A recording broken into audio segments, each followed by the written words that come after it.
ख़बर है अवां ताईं पहुचायूं पिया। हिकु हफ़्तो अॻु खानगी क्लिनिक ते बुकीअ जे ऑपरेशन दौरान फोत थियल पीरसण औरत जे वारसनि क्लिनिक ॿाहिरियां एहतजाज कयो आहे। ख़बर है अवां ताईं पहुचायूं पिया। दादू में खानगी क्लिनिक ते बुकीअ में पथरीअ जे ऑपरेशन दौरान पीरसण औरत फोत थी वई हुई, जंहिंखे हफ़्तो गुज़रण बाद बि वारसनि खे इंसाफ़ न मिली सघियो आहे।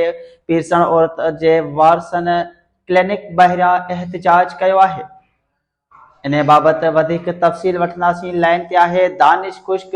जी दानिश खुश्क, वधिक कहिड़ा तफ़सील आहिनि? पीरसण औरत फोत थी वई हुई, 8 ॾींहं बि वारसनि खे इंसाफ़ न मिली सघियो आहे। इन बाबत वधिक कहिड़ा तफ़सील आहिनि?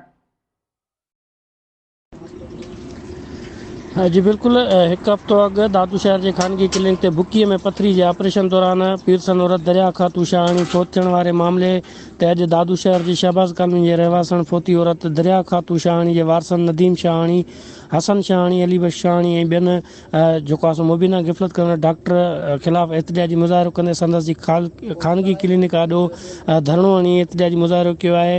मुज़ाहिरनि तायो है तो एक हफ़्तो अॻु बुकीअ जे ऑपरेशन दौरान जेको डॉक्टर निसार शेख फोतण औरत दरिया खातू जो ऑपरेशन कयो ऐं ऑपरेशन बाद वो जेको तड़पी तड़पी फोत थी वई, जेके गुज़िरियल एक हफ़्तो गुज़री वियो है, पर इन वक्त ताईं डॉक्टर खिलाफ़ को भी जेको कार्रवाई न थी सघी है ऐं न ही जेको के नोटिस वरतो है। उन्होंने आला अख्तियारनि खां इहो मुतालबो किया है त डॉक्टर गिफ़लत कंदड़ डॉक्टर निसार शेख मथा जेको क़त्ल जो केस दाख़िल करे साणनि इंसाफ़ फराहम कियो वञे। जी मेहरबानी दानिश, हमें तफ़सील का आगाह कयो। नाज़रीन, ख़बर हुई अवां ताईं पहुचाईसीं। 8 ॾींहं अॻु खानगी क्लिनिक ते पीरसण औरत फोत थी वई हुई। डॉक्टर जी गिफ़लत सबब औरत फोत थी वई हुई। वारसनि जो अहिड़ो इल्ज़ाम आहे। 8 ॾींहं बि वारसनि खे इंसाफ़ न मिलण करे अॼु वारिस खानगी क्लिनिक ॿाहिरां सरापा एहतजाज बणियल आहे।